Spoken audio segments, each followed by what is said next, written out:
hostile malmène notre Belgique par des envies d'autonomie, par des disputes linguistiques. Je pointe de mon doigt le centre de l'Europe, de ce mal qui nous ronge, qui en trouvera l'antidote. Sachez, messieurs les ministres, que le sort du royaume est menacé par vos querelles et par la soif de pouvoir d'une poignée d'extrémistes atteints d'un puissant syndrome, rendu fou et aveuglé par le lion noir. Ils veulent le voir rugir, ils veulent le voir bondir, que ces crocs bien aiguisés menacent la Wallonie, cette région affaiblie et qui, selon leur dire, est un poids pour ce pays à la recherche d'un avenir.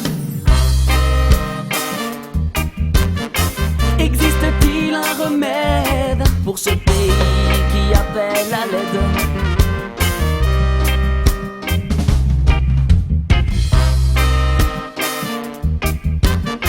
Existe-t-il un remède pour ce pays qui appelle à l'aide?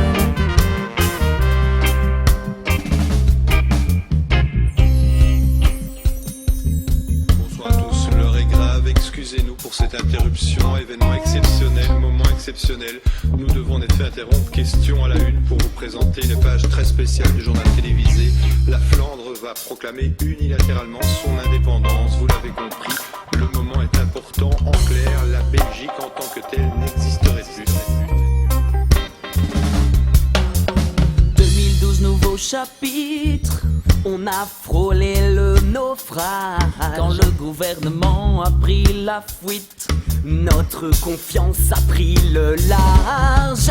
Loin de palabres partez, plus habiles témoignent apparemment de vos paroles inutiles.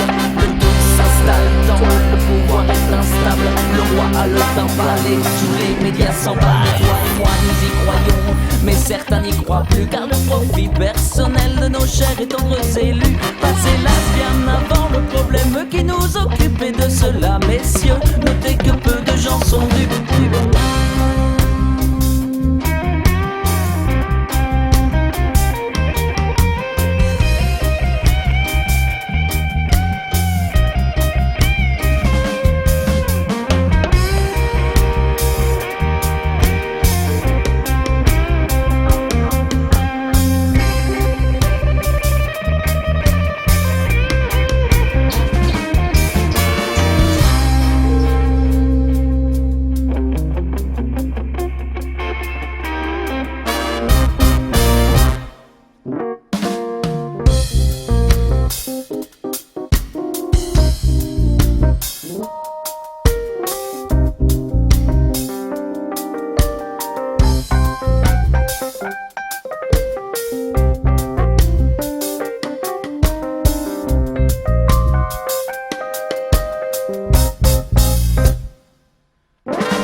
Jugement du plat pays, je voudrais appeler à la barre. Pas les faux séparatistes qui voient l'avenir tout en noir, mais bien tous les citoyens qui ont encore de l'espoir.